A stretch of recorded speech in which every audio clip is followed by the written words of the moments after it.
All my life, I wanted to be a gangster, but instead, I'm hosting the Godfather Minute. I am Alex Robinson. And I am Andy Robinson. And together we are hosting the Godfather Minute. It's the podcast where we go through the whole Godfather saga, 1 minute at a time, 1 minute per week, which means we'll be doing this probably for the rest of our lives. I hope so. No, either way, I guess we'll still be alive when we're airing these, right? Or maybe not. Yeah, you never know. Who knows what the future holds? That's right. That's what Fredo thought. That's what Mike thought. Yeah, that's what Sonny thought. That's what Luca Brazzi's thought. Mm-hmm. You never know. I feel so bad for Luca Brazzi. Save it. We're not up to that minute yet.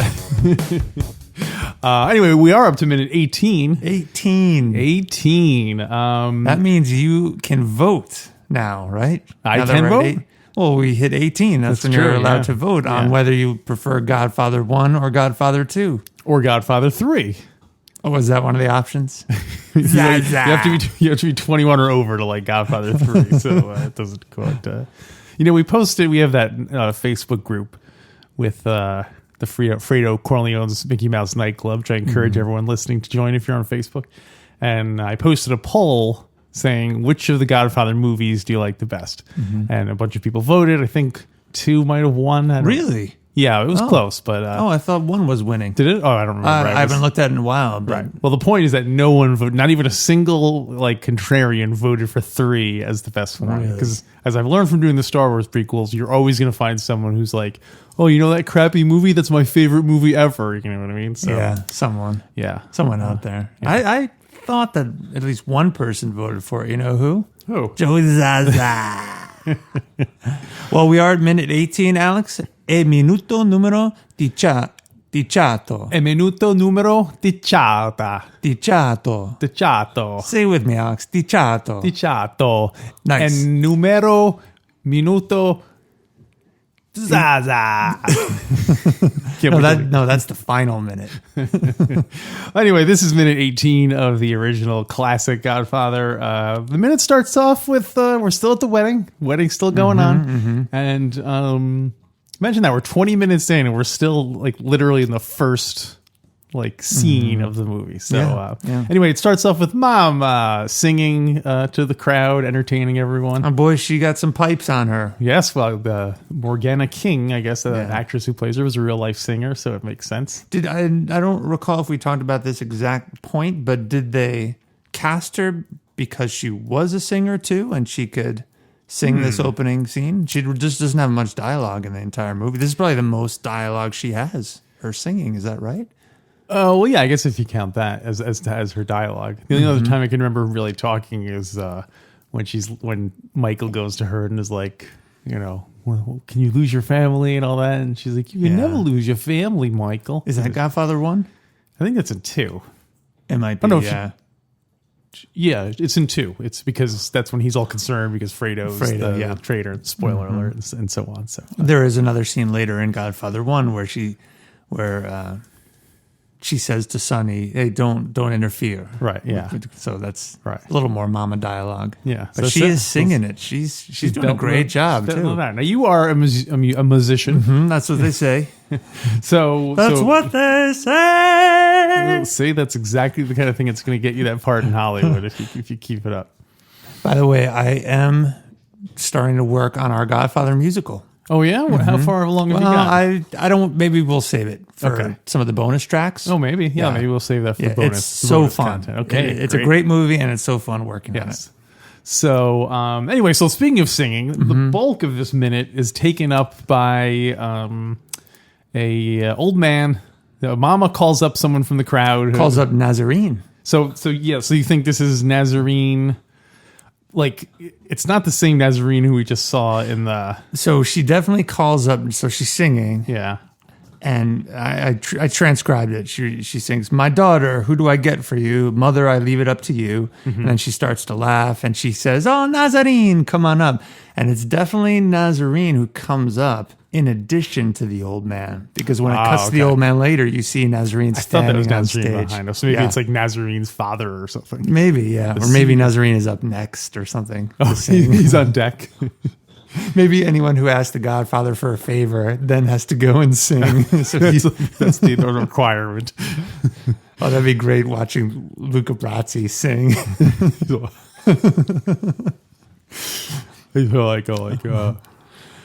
Row your boat, row, row, row. Or he sings the same lines that he's been practicing. Yeah. Don Corleone. The whole band just keeps vamping on that one. They can't actually go into the proper melody song because they're just waiting. I don't know how it's going to go. But so presumably this is, I scoured the internet. I could not find out who this old guy was. No, the actor or... not even the nothing. Actor. So, my source just refers to him as Old Man. Old Man. Yeah. He's great too. Oh, yeah. So my impression is that, a lot of the people here were, a lot of people at the wedding and the extras were like, friends and family of the Coppola family. So I'm wondering if this was like somebody who, this is like some relative of theirs, and then like, oh, we got to put him up there. But yeah, maybe. So because they had tons of extras, right? Oh yeah, as you can see there, it's a huge scene. So I want to point out that when Mama calls up Nazarene to the stage, and then the old man's coming up. As a musician, I really appreciate the sound of the microphone where Mama say, "Nazarene, come on over." Oh yeah, how so? What do you mean? There's a real old school natural sound to the microphone. It just the right amount of reverb. It's cool. Go back and listen to it. All right, I will. It just sounds very real, and I guess this is the early '70s, and so yeah. I don't know if they tweaked it to sound like the 40s or whether that's how the microphone sounded. They just did a real good job at that. Right. And plus the version we're viewing was I think the DVD or Blu-ray release. So it might have been cleaned up even since the 19s, like that's true. They probably been, remastered for Dolby Surrounds now and all that stuff. They do all the auto tune when Mama's singing. Well, they do that for when Johnny sings because his voice is weak. Oh, he needs all the post production they can give him. So the song the old man is singing. Do you? I have the complete lyrics. The translation for it. Well, it is the same song that everyone else has been singing. I think they've just called him up for another verse. Yeah, because it's a song called Luna Mezza Mare. Yeah, which means the moon amid the sea, and it's kind of like I guess a traditional Italian or Sicilian song. The gist of it is it's a mother and daughter conversation. And the daughter's like, who am I going to marry? And the mother's basically running down a list of prospective suitors categorized by their jobs. Oh, interesting. So it's like, she says, oh, I can find you a barber. I can hook you up with a sailor. I can hook you up with a baker, all those kind of things. And each occupation she mentions, there's some kind of like double entendre about what it would be like if you married. For instance, it says here, I guess it gets kind of dirtier as it goes along. If I give you a butcher, he will come and he will go, but he'll always hold his sausage in his hands. If he likes the idea, he'll sausage you, oh my daughter. Whoa! And if you watch the scene where Nazarene is singing, you could definitely tell some of by his hand gestures, he definitely is implying the old man. Yeah, the old man is doing gestures of like that one would indicate that they were participating in sexual congress. Yeah. So it's really funny. And I guess, I guess there's not like the kids would just laugh at it just because it's a funny song, not necessarily getting the naughty parts. They will soon enough. Yeah. In this, when the old man's singing in particular, he points his hands together when he says the line, but he'll always hold his razor in his hands. And if he likes the idea, my daughter, he'll razor you. Yikes. Yeah, I know. It's a little, it's a carrot and the stick. You gotta do both things. Alex, I don't think the bride's going to be choosing the barber after that one. Yeah, so I'm sure I mentioned this before, but I think it's sad that we don't have like traditional folk songs anymore. Like now all the music we get is like packaged and corporate and processed and given to us, as opposed to like an organic thing that evolves over time depending on who's singing it and that kind of and generations tradition. Having sung it and passed it along. Yeah, right. And also like the idea that it becomes part of the culture where whether you're an old man like Nazarene or whether you're one of these young kids who you see, they all are enjoying the song. And like, you're not going to be able to do that with like, I'm trying to think of a current like pop Sweet song. Caroline. Yeah. Although Sweet Caroline, maybe that's more, that's what closer to. We Are Family or Celebration. Yeah. Those are popular wedding songs. Yeah. But I I don't think our grandmother really knew them or anything like that the way that. Do you think we've reset it with modern music, and now the We Are Family, Celebration, Sweet Caroline, those songs will be the ones that for centuries are sung at weddings? No, for our generation, but not like... I don't know. Kids sing Sweet Caroline now. I know, but once it's not like... I don't know. I just don't think it will. The it same won't way there were last. songs in the 70s that kids, knew, but that, didn't manage to stick around. Who knows? I hope for Mr. Diamond's sake, it does become They don't call him Mr. Diamond for nothing. It's true. When you started to say that it's too bad that, what I thought you were going to say is it's too bad that at weddings and social functions we don't engage older people. What do you mean? We do in this scene. I mean, this older gentleman is called up and he old sings. Guy He's making singing people a laugh. song. Oh, you don't like that? No, it's great. Some old guy. Sit down, pops. But what if he were? But what if you were singing a song that you knew, like he does in this movie? Like Beat It. Yeah. How come you're? He does the moonwalk. No, I would love it if old people got up and sang, and especially if it's a fun song like this. I don't want them singing Johnny Fontaine's song later on. Yeah, but if an old guy singing like "We Are Family" would be pretty funny. Or rapping grandmother would be pretty funny. Always funny, right? Rapping granny. I want to point out I think right before they call up the old man. This is kind of dumb. At second number 21, so this would be 18:21. I noticed that one of the musicians in the band looks like someone famous. Who? I don't know if you noticed this. No. The upright bass player in the back of the band looks exactly like Eugene Levy. I'm not kidding. Go back and look at it. Well, he's kind of a type. Unless you really think it is Eugene Levy. Well, how old would Eugene Levy be at this time? Oh, boy. Well, I mean, he'd be, in his 20s? Maybe. Am I going to have to look up how old Eugene Levy is? Well, and coincidentally, I just feel like we would have heard of it. The drummer looks like John Candy. No, I'm just kidding. That would be funny. It was like, that's how they all met. It was on the set of The Godfather. Yeah, he looks like you. But I think you're right. Eugene Levy has a look. He kind of has that 50s square look. Yeah. Which was how all the members of the band looked. So he was born, Mr. Eugene Levy. He was born in 1946. So he was just 1 year old. Yeah, it was negative 1 year old. So we'll see. So 46. Let's say the movie was filmed in 71. He would have been 25. Yeah, okay. Well, it's possible. It's possible. Although I don't know I don't know if that's enough time for him to become a master at the bass to get into a band that is so good they'd be hired to play the Godfather's only daughter's wedding. Yeah, that's probably. You've got to be amazing, an amazing musician to be able to. You don't think they did like a Stu Sutcliffe thing where he just kind of faked it and the rest of the musicians kind of just covered up for his not being able to do it? I mean, if you're going to have Eugene Levy, you got to make some accommodations. Yeah. You just got to do like crazy voices and characters. Yeah. That's how he got his start. Yeah. And a second later, I'll have to point out, I think this is filming genius. It's at second number 22. Second number? You're counting it down by seconds now. they show a shot of the crowd for maybe a second or two, and it's great. One father kisses these two girls, and there's an older gentleman that looks like he's having such a great time in the crowd. He's holding a glass of wine, smiling. He waves to the stage. It's such a quick little passing shot of the crowd, but it really adds to what a fun time people are having. Yeah. Again, I know I've said this in earlier minutes. I think this is the peak of joy of possibly all three movies.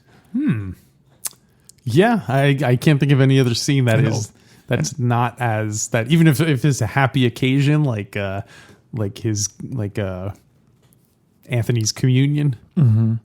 There's still that undercurrent of like tension and Senator Geary and Fredo's wife being all sloppy, and Frank Fantangeli showing up, and maybe. So, well, I don't think it's the peak because, as we're going to see soon, someone arrives that raises it a notch. Whoa! You'll have to wait for next minute to see that. The Turk, the toik, the toik. It's the toik. So some other final things about that song, about L'uno mese mere. The chorus of it is pesca frito e bacala. What? You're going to make me repeat it? I can barely do it the first time. What did that old man call me? Pesca frito e bacala. I'm going to guess. Go ahead, take a guess. I'm hearing fried fish, and I'm hearing bacalao, which is cod, bacalao fish. That is 100% right. Yes. Did you look it up? Or No, did you I really did. Yeah, I actually know that from New York. My New York Italian friends have learned some of that along the way. Forget about it. But what does that mean in the context of the song? I think it's just probably like having to do with weddings and probably, I'm assuming these are like traditional Italian dishes. And is that the chorus you said? Yeah, that's part of the chorus. Can you get away nowadays writing lyrics like that for a chorus and have it become a popular song? Fried fish and bacalao. I think you can. Really? Yeah, I think if you have a good enough groove behind it or a good enough thing, people don't really care about lyrics that much. Interesting. I would think with lyrics like that, it would be committed to or destined to novelty song status. Well, that might be true too. Well, no, I don't know. Well, we're gonna have to research this and see what the most nonsensical lyrics of a popular song, modern pop song. That is not a novelty song. This song has been recorded time and again. There's I think 50 versions or something mentioned on the first recorded version was in 1927. Wow. So it's an old one. Yeah. It's an oldie. Yeah. Noteworthy ones are Rudy Valley did one in 38, and in 58, Lou Monte, a singer named Lou Monte, did one. And that is famous. Not famous, but one noteworthy thing about it is that it was banned by the BBC. Oh, wow. Because I guess they didn't even in the Italian version, or I guess because his version, maybe his version, he didn't, he made it a little more apparent, these double entendres and stuff like that. So, he switched one of them saying, I will give you a butcher, and then he'll put his sausage into you. So it was a little. I don't know. How is that sexual? What's wrong with being sexy? What's wrong with being sexy? Yeah. So, and then of course, Louis Prima. Oh, did he cover it? He did it. A lot of times when people do it, he'll change. Like this one, I think was Zuma Zuma. It was changed to. It's a famous one, and I mostly know it from a Prego commercial where it would go, "Oh mama, Prego is the best." Oh my mama. I haven't thought of that. So whenever I see this song, whenever I see this scene, all I can think of is like, boy, the Prego must have shelled out a lot of money to get this product placement in this scene. Yeah, although that was probably when the movie was a hit right away, so it probably did cost a lot to get to score those rights. Wow, I have not thought of that. Wait, melody being used for Prego. Prego must have paid a lot. See, I don't know though if it's a traditional Italian song, they probably didn't have to pay anything for it. That's right. I'm sure the lyrics are public domain and stuff. Yeah, public domain. So I wonder if they did it because it was in this movie. Did this revive this song enough where? It may have. I guess that one and the Louis Prima one too. Yeah, that's a good guess. Yeah. It brought it back, and then they took advantage of that. Yeah. So there you go. Well, in the minute we also see Sonny sneaking off and going upstairs for a little rendezvous.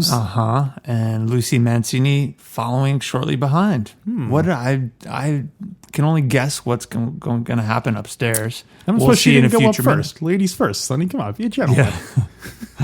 I have some information from the book. Yes, this is the book The Godfather. You're talking the book about. The Godfather, the original, and so Godfather, the motion picture, the book. On page 21, Puzo writes that Tom Hagen sees Sonny and Lucy leave the wedding. And on page 21, Puzo writes, quote, "Then Hagen saw Sonny Corleone whisper in Lucy Mancini's ear and their little comedy as he followed her into the house. Hagen grimaced, debated whether to inform the Don, and decided against it." End quote. Interesting. That's a tough dilemma. Yeah. When I first read it, I was wondering why he would even consider telling the Don, because he's brothers. Like, why bust Sonny? And of course, with Sonny's temper, then he could get into serious trouble. But wouldn't your first loyalty is to the Don? That's if the Don knew you knew, he'd be like, "Why don't you tell me about this?" You know what I mean? He'd be like, "Why don't you tell me whatever everyone else seems to know? Why don't you tell your Godfather what everyone else seems to know?" You've had to drink, and I hear Sonny and Lucy going upstairs, and you tell I guess me. that's what makes it uncomfortable. Is how does he bring that up? Like, by the way, He could sing the Che La Luna song to him and point upstairs. Your son's got the sausage and the baker upstairs. yeah, people can't see it at home, but you're doing the classic gesture of making one hand into a circle and the other hand into a. Like you're pointing your finger into the hall to convey. That's not true. I was pointing upstairs. As if Tom Hagen were pointing to. It's like, why are you pointing upstairs? What's the matter? What's the matter up there? Your son's a butcher and he's baking rolls upstairs. Although it is interesting because, like, I'm assuming that Sonny horn dogs all over the place. Well, so in that sense, why would he say it? But I don't know. Maybe because it's I don't know. There is a different order in the book. Interestingly, when Sonny and Lucy leave the wedding scene and go upstairs and Tom notices it, it's then in the book that Hagen gives Godfather a handwritten list of the people who had been granted permission to see Don Corleone privately. Oh. So they flip the order in the movie. So originally Sonny and Lucy went upstairs, and then the whole procession of guests asking for favors started to take place. Oh wow! So that really would have been really different. Yeah, they would have. It changed things. And well, it would have been funny to go right from Sonny and her sneaking off to Bona Sarah. Or they're in the Bonacera's making his case to have his daughter's attackers, and you hear the noises coming from upstairs. The Godfather's, don't pay any attention to those noises upstairs. My son, I spoil my children, as you can hear. His son, he doesn't listen. And one other point about the change in order when Tom Hagen gives Don Corleone the list of people, the Don looks at it and says, "Leave Bonacera to the end." Oh wow! Yeah, and I've been thinking about that, and I'm not sure why. Well, it's symbolic because he's a corpse valet. Is it because he's the one person who hasn't asked him for respect? Oh, maybe that's probably. He wants I thought it meant him like the most. First he went to like an obstetrician. He do the obstetrician first and the funeral director last. it's based on symbolic of the whole journey this wedding's going to take. No, I like the idea that he put until last because of his perceived disrespect. I like that. That's probably it. Well, maybe it's also symbolic that he's putting off the corpse valet as long as possible because he knows death awaits. Yeah.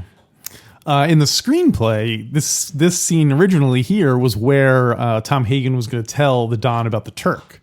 It's like he was going to say, "Oh, and by the way, this guy he's not here, but he wants to meet you and arrange this." Well, basically all the same stuff that he says later on, but that would have been here. And I think it was a smart move because that the Turk doesn't happen for a while, and there's still a lot of stuff in between, and it would just kind of get lost in the shuffle of. I mean, you can barely remember that Enzo the baker was the guy's, the guy's daughter's boyfriend or whatever. So, anyway, we haven't even heard the song, the upcoming song. The wedding's still taking place. Too soon to jump into a heavy plot line like that. Right? Yeah. It's interesting that Don Corleone wanted to see Corleone that he wanted to see Bonacera last. Yeah. Yet Bonacera is what opens the movie. Yeah, that's ironic. Very interesting. Very powerful. And also sort of again symbolizing that death is kind of all over the story. So. Yeah. Tom Hagen mentions that Senator Cawley can't make it. I could not find. I looked on the there's a Godfather Wikipedia. I don't know if you know that. So that's a good place to go because there's apparently like video games and stuff that Godfather video games. Video games, including one I looked at. The only judge mentioned is a Judge Tyrone Bloom, who in 1948 gets killed by the O'Donnell mob who are trying to take over in New York. Oh, they sound Irish.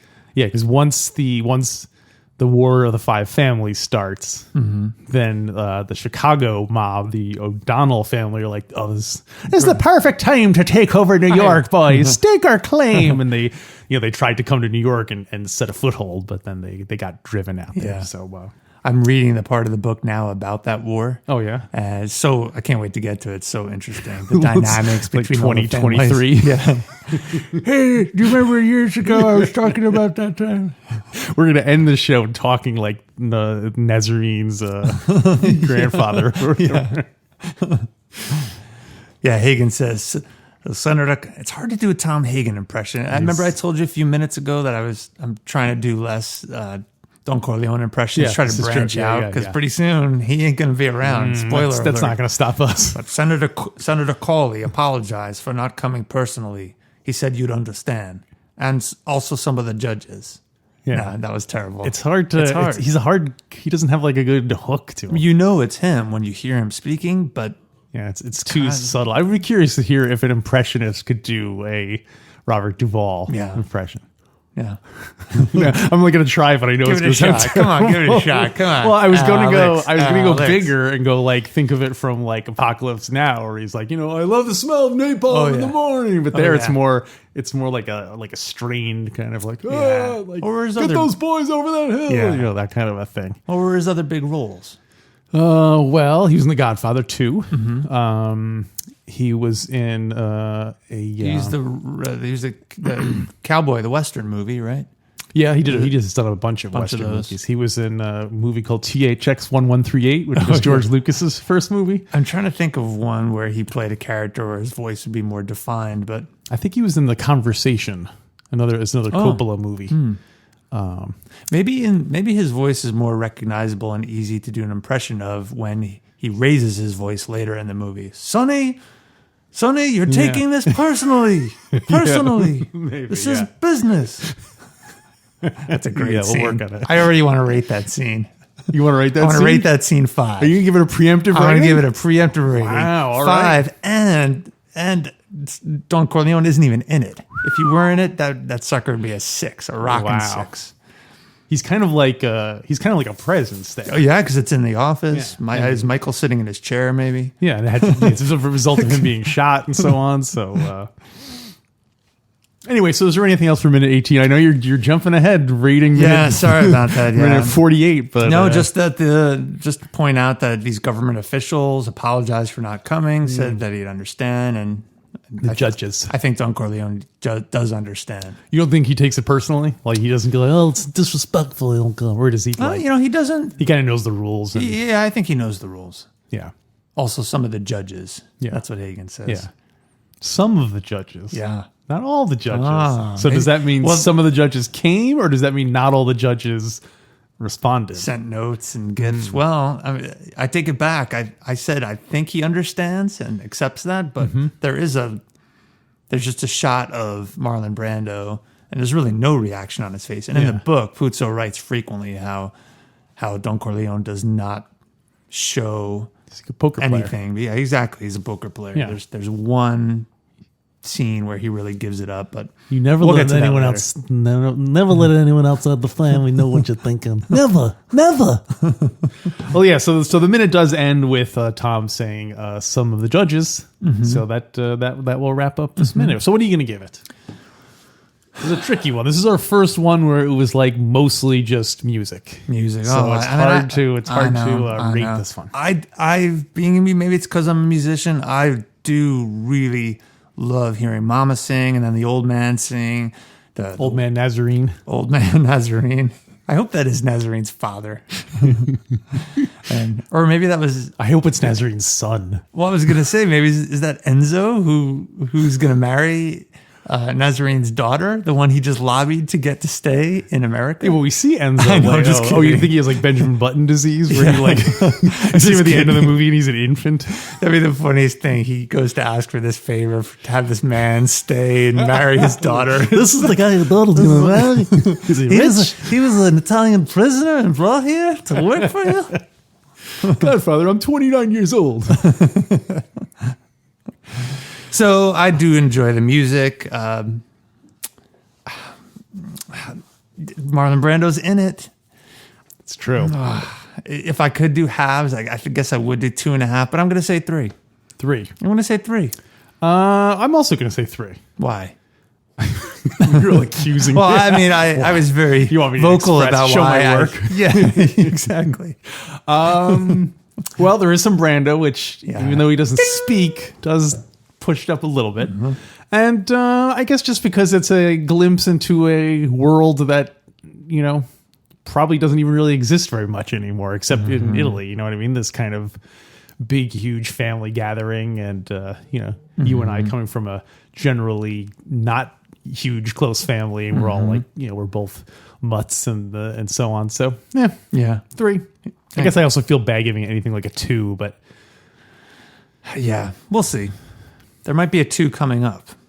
Listeners, stay tuned. oh yeah, there might be maybe a few As musical 2s. numbers go, this one is not. It's at least upbeat and peppy and fun. Has a lot of innuendo in it. Yeah. So Yeah, the upcoming song definitely is not Celebration all right, or Sweet save it. Caroline. Are you gonna go ahead and preemptively rate that one? No.